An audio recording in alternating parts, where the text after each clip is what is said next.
Welcome to the Mindset Architect Podcast, where it's all about creating the life you want, the business you want, and making a real difference. Join us in unlocking the code to true success. And now your host, Tony Caliendo, Master Coach with ReThink Coaching. Welcome to the Mindset Architect Podcast, episode number 116. I'm Tony Caliendo, Master Coach here at ReThink Coaching. And as always, I want to thank you for sharing your time with me. Time truly is our greatest asset. And the fact that you're willing to share and invest your time with me truly does mean a great deal. So thank you for being here. You know, as a coach, I hear and pick up on trends and things that are happening. And today's conversation is no different. I want to share some of the lessons that I've learned really over the past few decades as a coach, and also just about some timely things that are going on. And this is the time of year when a lot of us who are business owners, or even just somebody looking to have a better life, take a moment to reflect on what they forecasted that they were going to do for the year versus what actually happened. And unfortunately, I think it's fortunate, we discover some things that we regret that we either did or didn't do in this process. And as weird or odd as this may sound, is I love the fact that there is an experience of regret for one reason. If you have regret around something, to me, it means that it holds a lot of value to the point that it creates the emotion of regret. If it wasn't important to you and you didn't do it, you really wouldn't care about it. However, if you're experiencing the emotion of regret, to me, that is one of the biggest signs that you could receive that the thing you're having regret about carries a ton of value. And so I want us to take the next time here that we have together to really look at and honor regret in a way that maybe you haven't in the past. Because what I know to be true is people tend to regret the same thing over and over and over because it's a negative experience and they want to shy away from it. They want to push it away. They don't want to dive into it because it may make them have some hard conversations with themselves. So we tend to ignore it. And when we do that, all we're doing is setting ourselves up for repeat behavior, that we're going to do the same thing and have the same regret over and over and over. And I don't want that to happen to you. Regret is really a valuable tool. So we're going to talk about how can you manage and empower yourself through regret, which I think is really important and something that most of us don't do. So I'm going to invite you to do it with me today. So number one is, like everything else that I talk about, I want you to think about the lessons that we can extract from regret instead of ignoring it, right? When you are looking to learn and improve, a lot of times we have to look at the negative. And regret is typically viewed as negative, but for me, it's not. It's viewed as, hey, this is a flashing sign. This was important. So extract the lesson from the regret. What is it? What maybe was the unmet need behind the decision I made that's causing me to hold regret, or the wish I would have, I wish I could have, I should have, whatever it is that is causing you to experience that? There's a lesson in there. And instead of saying, gosh, I do this all the time. This is year after year. I do the same dang thing and I have the same amount of regret or wish I could have, should have, would have. And I have a ton of judgment. And I think that I'm just that person who's never going to get it right. I'm just that person who's going to continue to fail. Instead of that, turn the regret into data. That's it. That's all it is. Regret is a flashing warning sign that something happened that we need to learn from and extract the data. So what positive information or intention might be behind my experience of regret or wish I would have, could have, should have? Really important. It's a data point. It's not a definition. All right. That I think is critical. It's a signal. I talked about this in the last podcast, I believe, one or two podcasts ago, that, it's like a warning sign on the dashboard of your car. That's what I view regret as. It's just a sign that is flashing that something has gone wrong, or warning something is going to go wrong. Think of regret as that. It's just a signal. It's not failure. It's value. There's a lot of value in what we have regret around.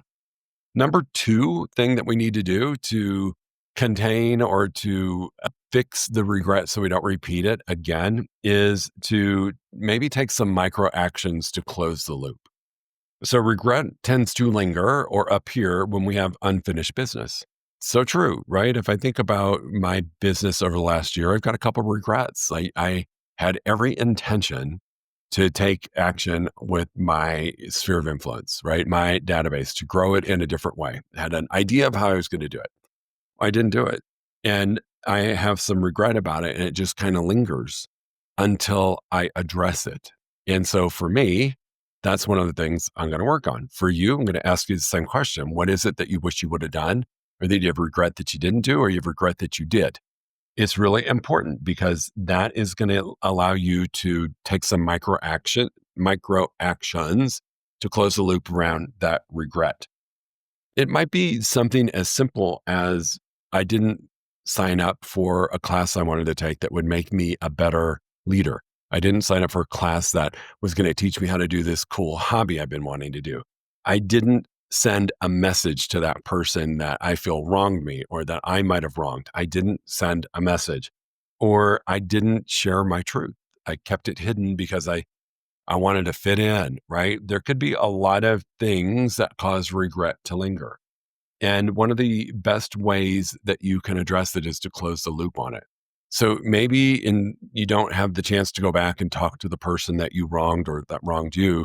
Maybe you just need to write a letter to them and never mail it, right? It can be a symbolic action of closing the loop, writing it out as if you were going to send it to them, being very honest, and then you burn the letter, you put it in the shredder, you tear it up, whatever, or you send it to them, but you close the loop on it.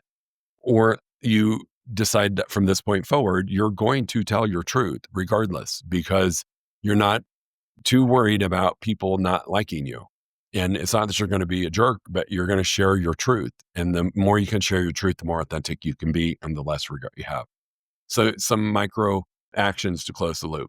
So for me, in that instance of the action that I didn't take, the one thing that was really important and I didn't do it, I have regret about not doing it, because if I would have started it last January, 10 months in or 11 months in now, I'd be so much further ahead, and I have regret that I didn't do it.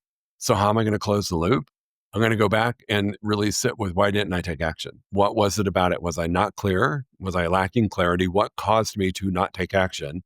Because if I have regret, it's important. And in order to fix it, I need to figure out why I didn't do it. I'm intelligent. I'm smart. I know that whole set of activities that I had lined out for that would work had I just done it. But there's something that stopped me from doing it. So I've got to close the loop. I've got to go back and revisit, what is it that kept me from taking action? So those little micro actions, and it is something I'm going to talk to my coach about, to say, hey, I didn't do this. I need some help extracting and excavating why I didn't, so I can close the loop on this, so I can decide to either do it next year or to take it off my strategy. It's that simple. Number 3, we tend to regret actions more in the short term. I wish I would have. I wish I didn't, right? We hear that a lot. The regretting actions more in the short term are more the wish I wouldn't have. I wish I wouldn't have said that. I wish I wouldn't have done that. The regret of inaction is more a long-term regret.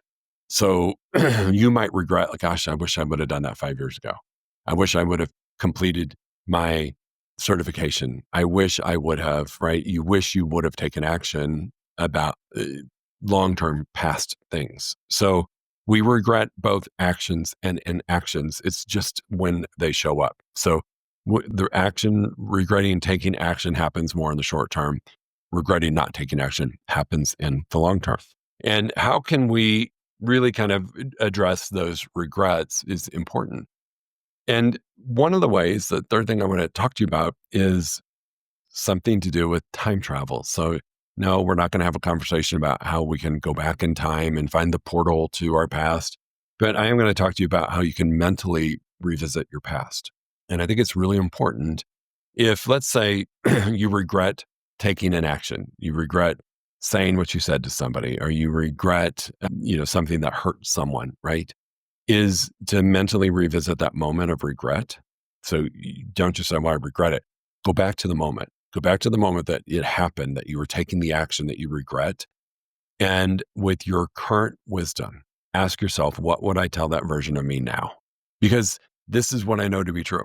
If we did something, the regret doesn't usually show up 2 months later. It happens in the moment. Like if you say something or do something that you're going to have regret about, it's not delayed. It's usually in the moment. As soon as you say it, as soon as you do it.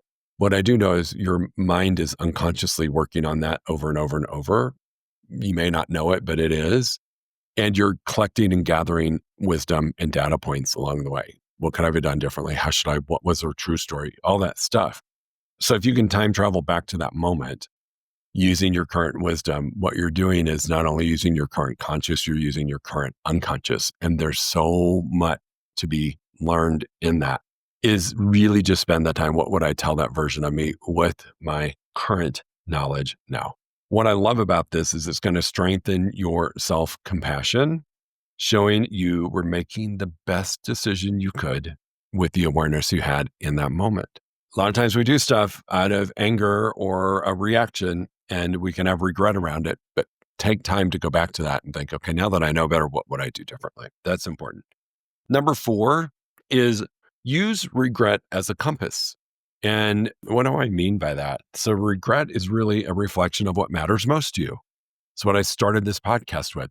If it's important enough that you have regret about it, it's important that we reflect on it because we care about it. It's an unmet need. So if maybe it's you regret that this past year you didn't spend enough time with your family, all right, we're just going to reflect on that. And that to me, if I regret that, I've betrayed maybe a core value of mine, that it's about work and family or about family and work. And I didn't honor that. So use it as a compass, reflect on what matters most to you.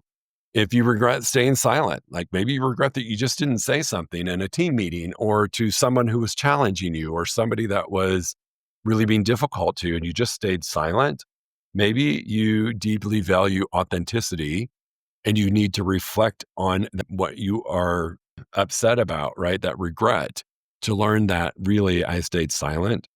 And the really thing that I'm regretting is that I betrayed my authenticity. So using regret as a compass is, again, a great way to learn and extract what the lesson was and is that can help you move forward. So let regret refine your decision-making lens moving forward.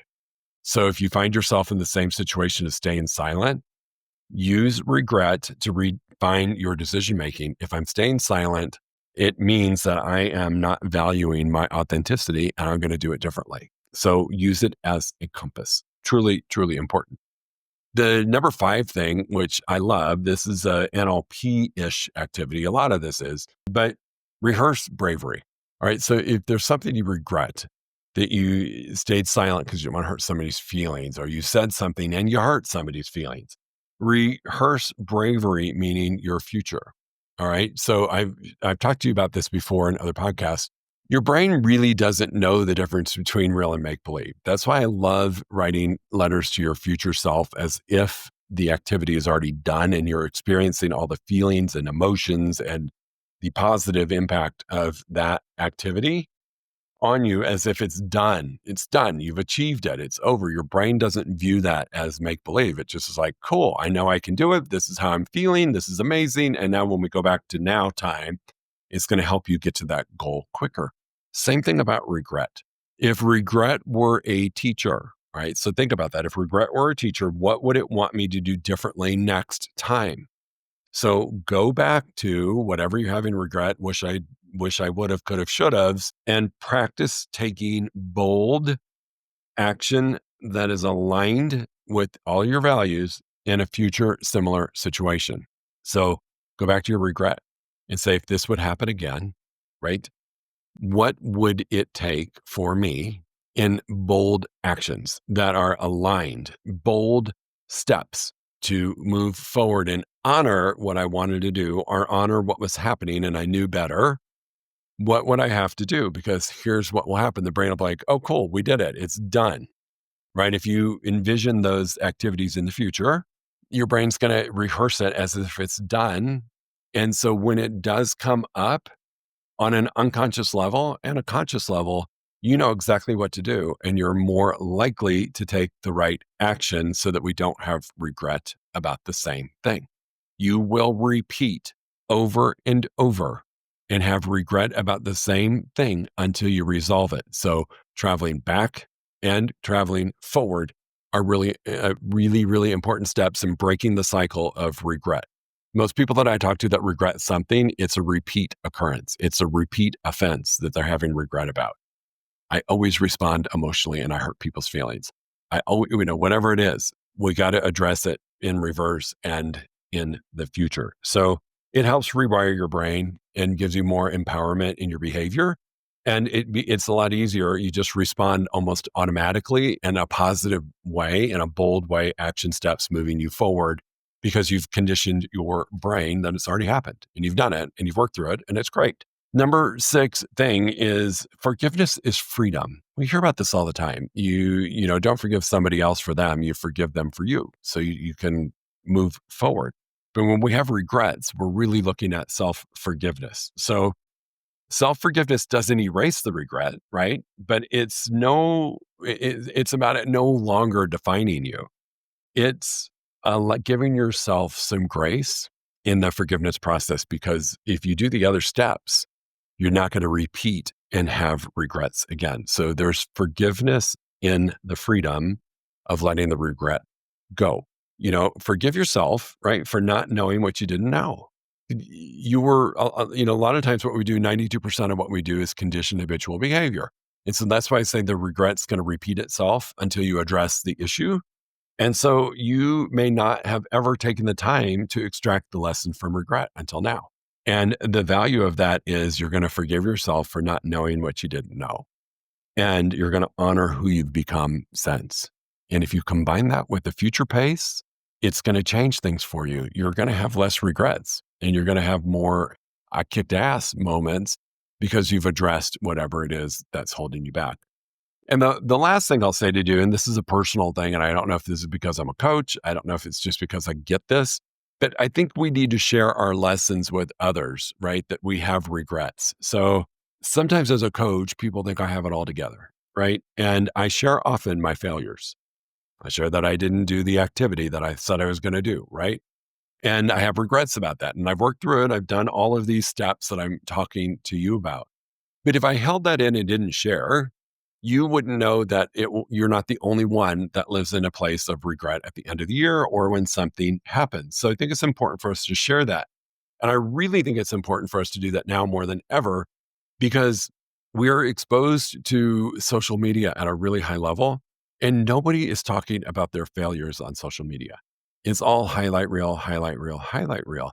And a lot of times you can sit here and think, I must be the only person in the world that wish I would have done it differently, because everybody else is kicking butt. They're reaching their goals. They're on these dream vacations. They bought a house. They bought a new sports car. They did all this stuff. And you're simply sharing with others your experience of regret can allow them to now share their experiences with you. And who knows, maybe you can say, hey, there's a great podcast you should go listen to. It's all about this. And it's about how you can address regret so you don't repeat the cycle over and over, and you can help somebody. So not that we want to run down the streets or post every day about negative things or things that we regret, but I do think it's something we don't do enough as a society anymore, is to share our struggles. And that one conversation can change somebody's life. It's why I do the podcast. It's why I became a coach. It's because maybe this podcast about regret is going to change one person's life. And that's the reason I did it. And maybe them knowing that I don't live in this perfect world as a coach with all it, like, he's got all these resources, all these tools, all these certifications, and he has regret. I mean, if he's got regret, and I've got regret, then we're just kind of humans experiencing life, right?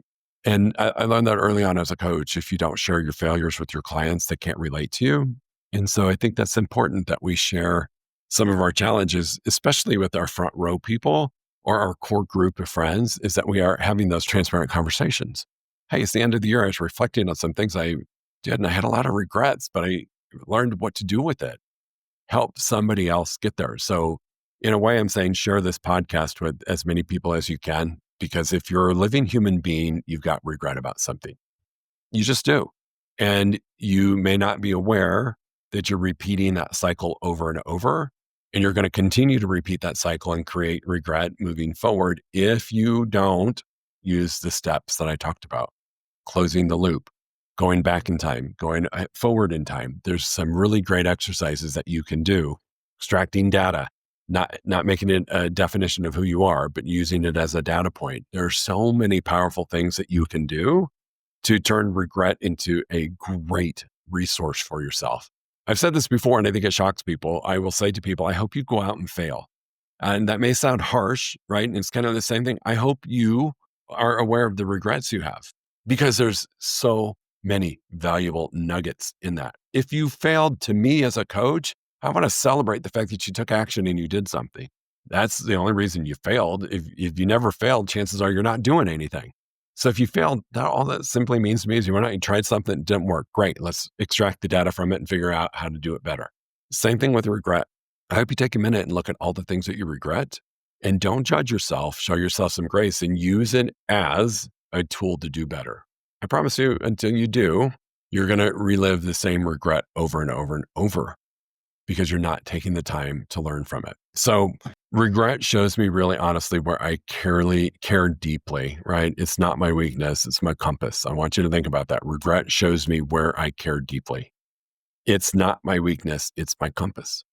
Regret's a beautiful thing if you take the lessons from it. It's a bad thing if you keep repeating it. All right, team, if you have a question about this or anything else, you know how to get a hold of me, Tony@rethinkcoaching.com. Go make it a great week. Look at the regrets. Use the tools so that we can move forward into the next year in a more powerful way. Thanks for being here. If you enjoyed listening to this podcast, you must come check out the Mindset Architect Group Coaching Program. It's our monthly program where we explore the power of your mindset, help you identify what you truly want in business and life, and then help you reach those goals. Come check us out at rethinkcoaching.com/group-program. That's rethinkcoaching.com/group-program. We'll see you there.